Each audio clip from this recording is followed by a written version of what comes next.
Alright, here we go. Oh, wait, I gotta plug in the microphone.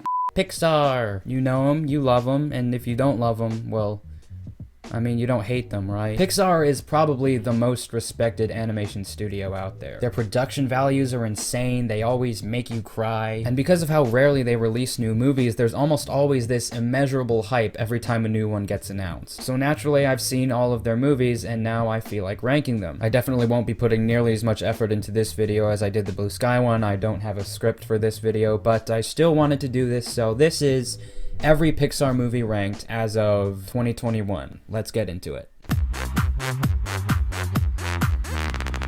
Starting off at number 24, we have The Good Dinosaur.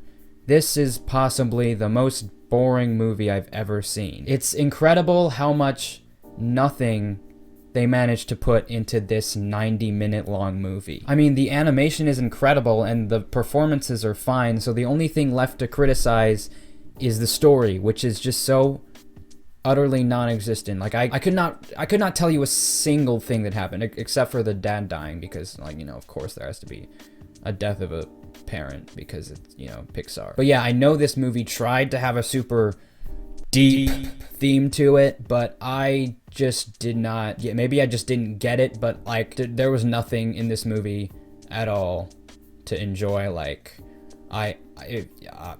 at this point, I kind of have a standard that if a Pixar movie doesn't make me cry, it automatically loses a few points because it's Pixar. Like, come on. And this movie definitely did not invoke any sort of emotion because nothing happened. The main whiny dinosaur character, he kind of bumbles around with this baby kid, reunites him with his parents. That's super nice, but yeah, no.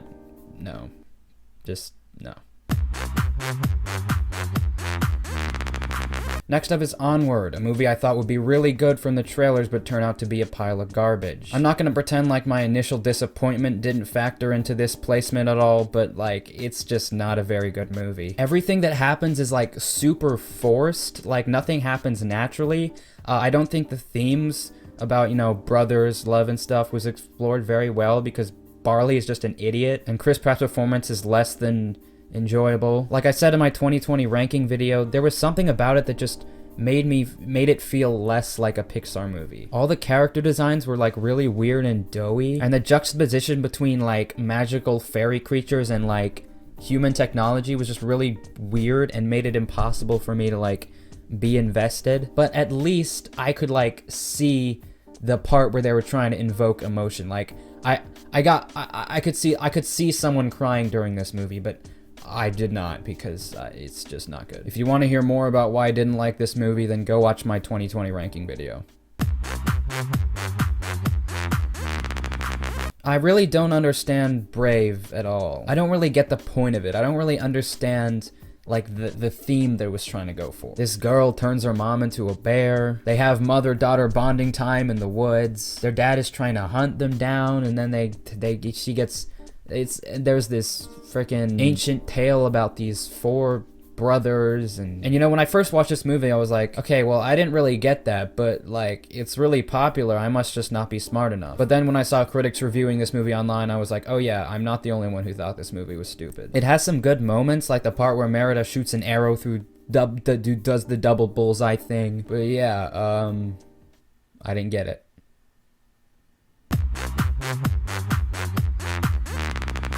Incredibles 2, once again, was a movie that I thought would be really good from the trailers, and I was super hyped to see, especially because it was a sequel to a movie that came out 14 years ago, but turned out to be painfully average. I mean, first of all, the story is like pretty much identical to the first one. Everyone hates superheroes in the beginning. One of the parents gets a call from a rich tech billionaire with an opportunity to, you know, do superhero work again. But that person turns out to be evil, and after they all work as a family to take down the villain, the public loves superheroes again. And so even though there were some really cool action sequences and funny character moments, it just wasn't very creative. It tries to like introduce new things, but they're just not very interesting. Those like hypno goggles were just ridiculous, and the twist villain didn't make any sense. The climax was pretty lame. The stereotypical like family problems that they try to have as conflict is like really generic and not interesting. I think they could have toned down the like 50s aesthetic they were going for in the animation. I don't know, Shea-Frillis Productions pretty much summed up all my thoughts on this movie, so you know, go watch his video on The Incredibles 2. Cars is really boring.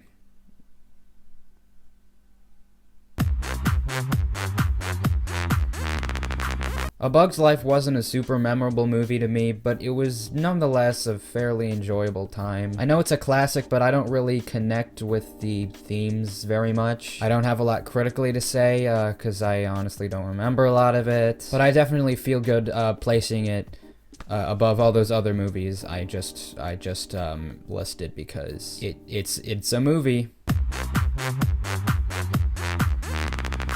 At this point, we're getting into the movies that I think are actually good. Finding Nemo, as you probably have heard, is just the kid version of Taken with Liam Neeson, and I love it. It's super fun. It's got good emotional moments. It's entertaining all the way through, and yeah. Once again, don't have a lot critically to say because it's been a long time since I've seen it, but I remember thinking it was really good.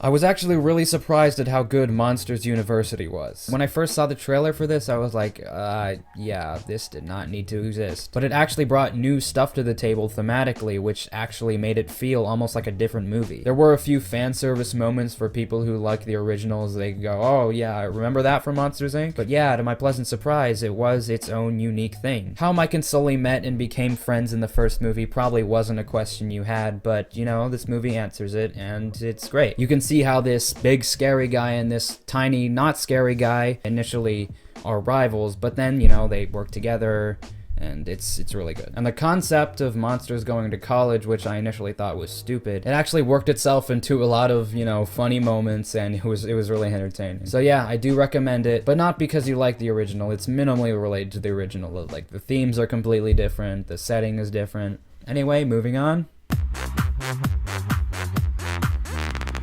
Toy Story 3 is a good time. It's a prison break movie with toys, and they make that work. They make it work. This is a good example of Pixar making these ridiculous situations and then actually connecting it to a theme. The ridiculous situations that the toys got themselves into at the daycare actually, like, they were actually like logical. Lotso was a logical twist villain, and that ending, dude, man. If you didn't cry during that ending, yes you did. Like, it's really hard to make trilogies that don't feel like they're stretching it out too far. But you know, this Pixar we're talking about, so I honestly expected nothing less. No, I did expect it to be less, and I was, you know what? I don't know what I'm talking about.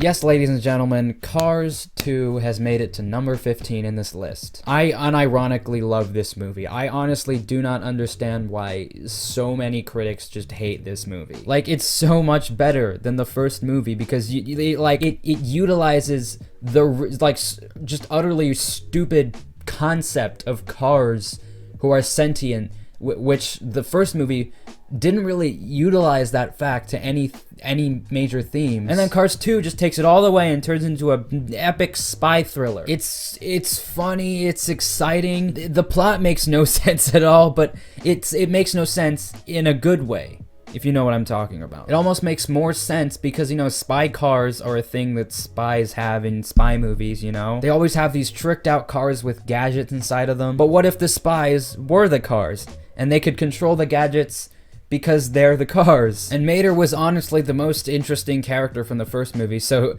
him getting this spin-off is honestly, it was deserved. I love Cars 2, and I will stand by that statement until I die.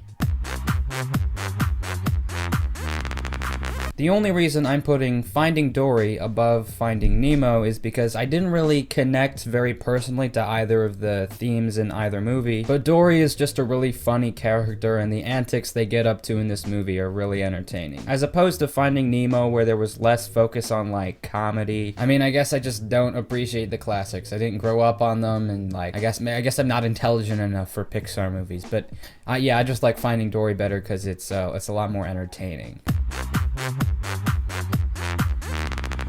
I talked about Soul in my 2020 ranking video as well, but looking back, I was way too nice to it. I still really like it. I think it's a really well put together movie with great themes, but I was overlooking the major flaws it had. Kind of like Onward, the main problem I realized was that while the events do lead to good character moments and emotional beats that enhance the themes, nothing happens really naturally. The way we get to those scenes is always like super forced. One big example of this would be the barbershop scene where Joe, 22 in Joe's body is in the chair at the barbershop, and by her acting a different way in his body, Joe, he's learning more about his friends by watching someone else talk to them about things they're interested in. That was a really good scene, but the way we got there was like Joe tried to give himself a haircut with his razor, and then he slipped on some CDs, and like his hair and his hair looked fine before, and also he could have just worn the hat. There were a million reasons why the barbershop scene had no reason to happen, but like they had to move the plot along. Another one was that like 22 was like standing on a vent for some reason and then ripped Joe's pants. It was like super stupid. And also there's a bunch of like logic problems with the premise, but like that stuff can be excused because it's really just a vehicle for the themes. Besides that, I really like everything else about this movie, and if you want to hear more about that, go watch my 2020 review video.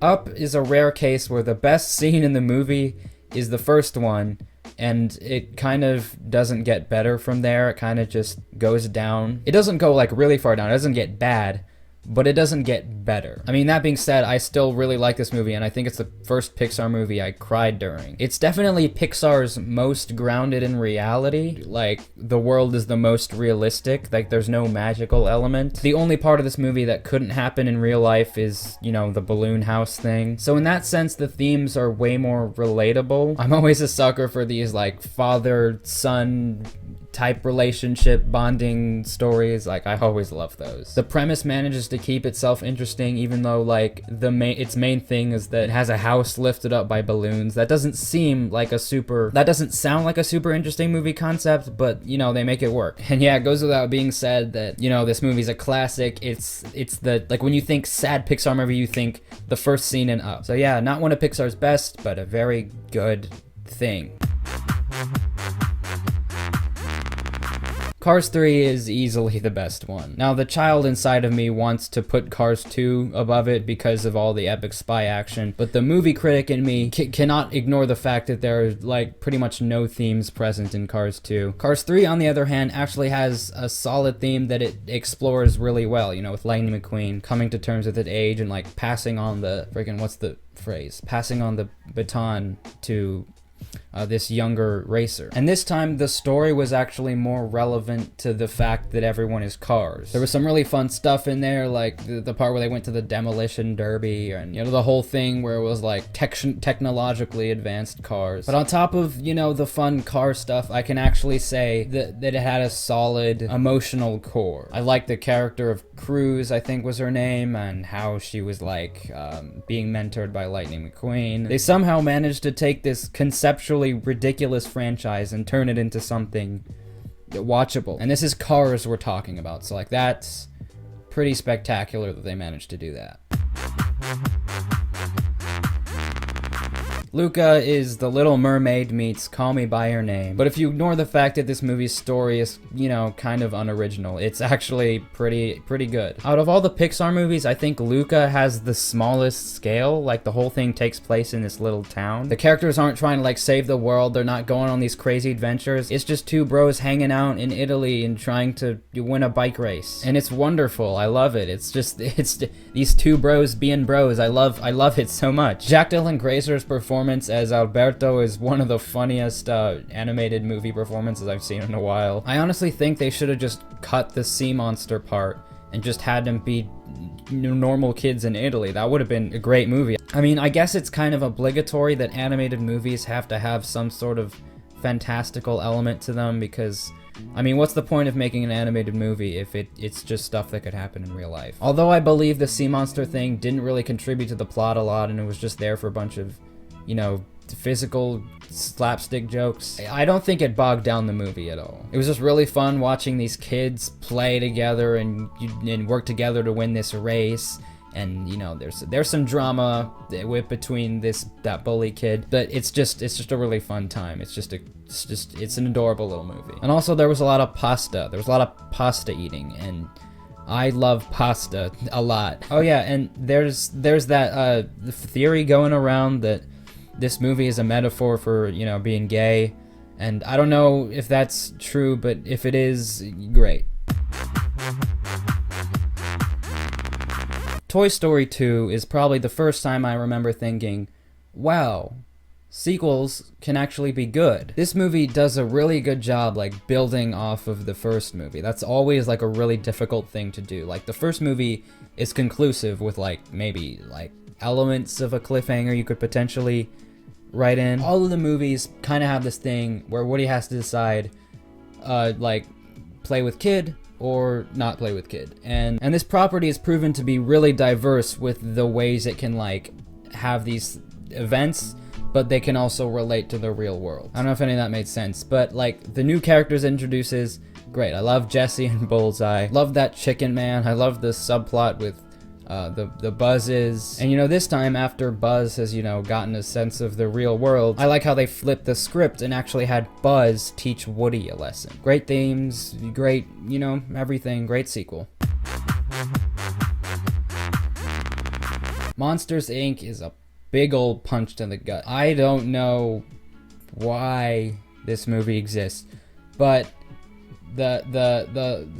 obviously the concept is pretty interesting at first glance, which, you know, makes you want to see it. But, you know, the lighthearted tone it takes on in contrast to the fact that everyone's a monster, you know, it's pretty tonally enjoyable. There's a lot of iconic meme moments. Mike and Sully are a really entertaining duo, but also Sully's relationship with Boo is just so sweet. I love it. I remember thinking, like, what themes could they possibly explore and with this premise, and I was very pleasantly surprised. Technically speaking, the designs are some of Pixar's best, which almost makes up for the fact that the animation hasn't aged so well. I think I'll remember this movie more for being funny than making me cry, but, you know, that's not a bad thing.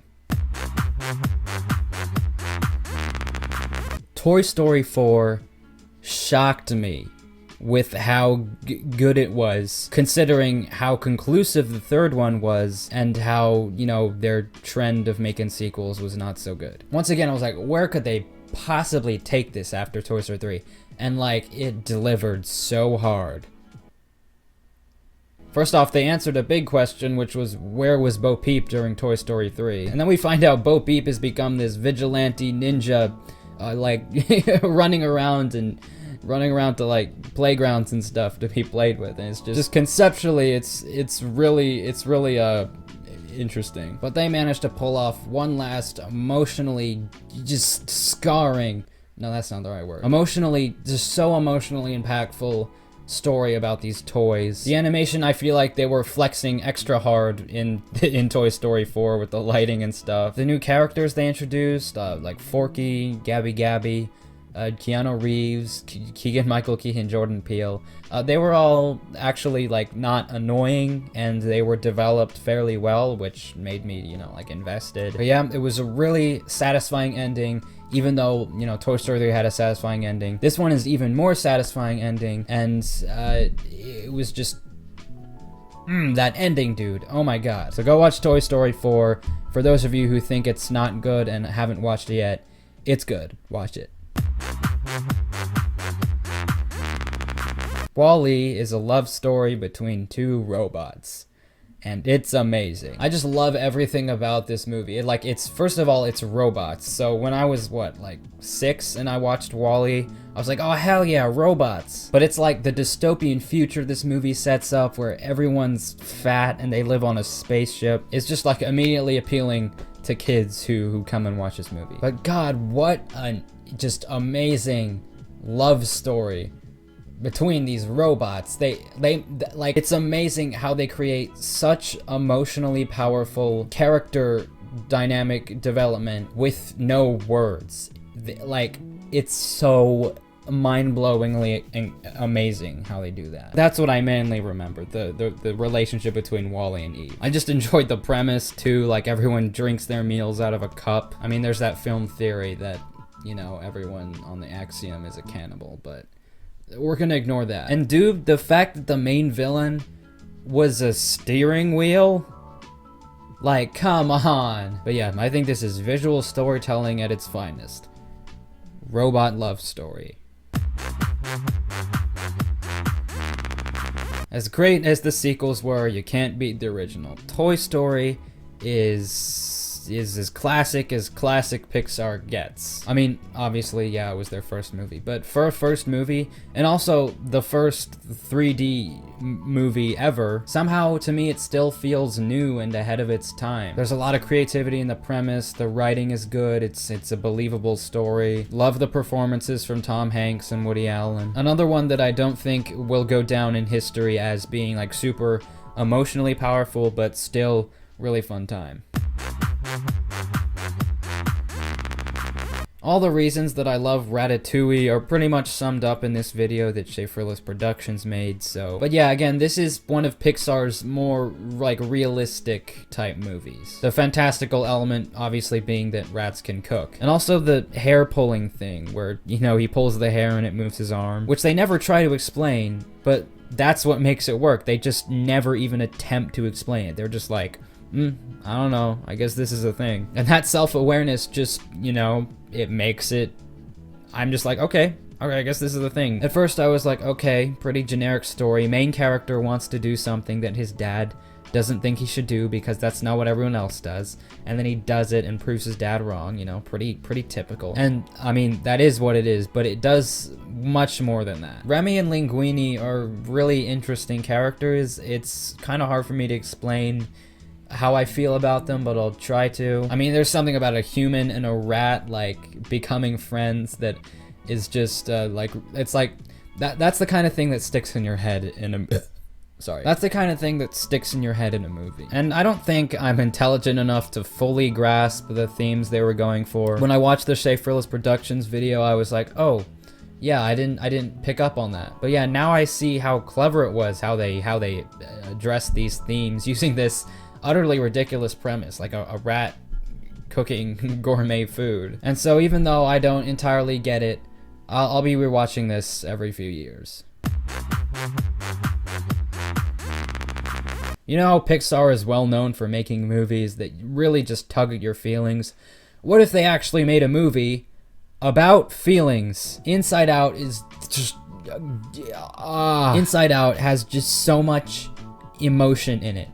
And literally, because it's about emotions. It doesn't get any more literal than this. I was absolutely blown away with the level of creativity in this movie. The way they physically represented all these, like, abstract concepts in the brain, it's just so good. And amazingly, I think this is one of Pixar's most funny movies, and simultaneously one of their most emotionally, just so emotionally powerful. Again, if you didn't cry at that end scene, you're lying to yourself. You're in denial. It's just such a beautiful story about, you know, like, growing up and emotionally maturing. It's like, God, so creative. It'll make you cry. Watch it. I have watched The Incredibles about 5 times. And the first 4 times I watched it, I was way too young to fully understand the themes, the deeper intent behind the movie. But then I watched it again, like, I think last year, and this time I actually listened to the dialogue and I got way more out of it. The best scenes in this movie are just the ones where 2 characters are talking. The dialogue is, like, so well written. It's incredible.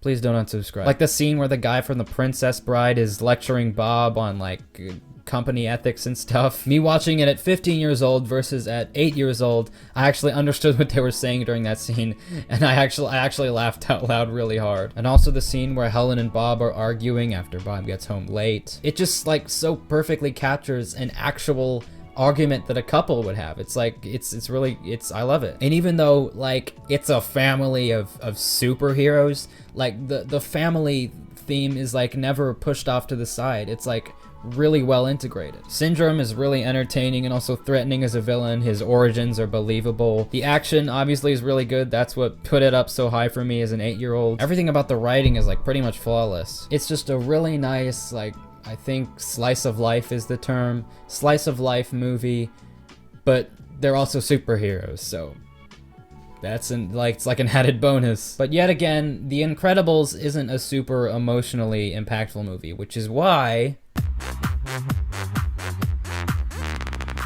my number one Pixar movie is Coco. This movie came out, I think, right after Monsters University and Finding Dory, so it was the first original Pixar movie after a while. So I was pretty hyped and also worried that it would just be bad because, you know, I think at that time I was watching a lot of sequels and remakes, like that was all that was coming out. And going into it, I was thinking, wow, people are out of ideas. This is not gonna be good. And boy, was I wrong. Now, obviously, Dia de los Muertos isn't something that Pixar invented, but I loved every creative decision they made in like physically representing the Land of the Dead. Like these settings are just so interesting. The character designs on the skeletons, amazing. From a technical perspective, everything works. Animation, writing, blah, blah, blah. The setting establishment. Mexico is just such a fun place. But the feels, oh my god, the feels. Again, what I initially thought to be a generic story about this kid who wants to do something that his family doesn't think he should do, turns into this freaking emotional roller coaster where he goes to the Land of the Dead, meets all his dead family members, and then he teams up with this other guy to get his picture back. They have an argument, then they come back, they play a beautiful song. Turns out the person he thought was his grandfather is actually evil. Then he and the other guy find out they're related, and then they beat up the villain, and then the guy he's dying, and then he has to play the song for his grandma, and then she remembers him. It's just so good. I was engaged the whole way through. It's some of the best writing in a Pixar movie. And the fact that it was like, what, Pixar's 20th movie? It totally renewed my confidence in them as a studio. They do, in fact, still have good ideas left in them, which is why I'm still hopeful that Turning Red won't be a piece of garbage. So I think that does it for this Pixar ranking video. I know I kind of rushed through them, but I didn't have a script for them. I might have spent more time if I cared, but I didn't. Please let me know if you disagree with any of my rankings in the comments. I will not be reading them, but feel free to comment anyway. Oh, and before you leave, I just want to bring your attention to this epic new hoodie I got. We got the Jade Winglet from Wings of Fire on here, Kinkajou, Moon, Ghibli, Turtle, Peril, Umber, and Winter. As you know, Wings of Fire, love the series. Completely unrelated to this video, I just wanted to show you that. I'll be back with more movie videos. I'm actually working on a movie video right now, so, you know, subscribe for that. Alright, bye.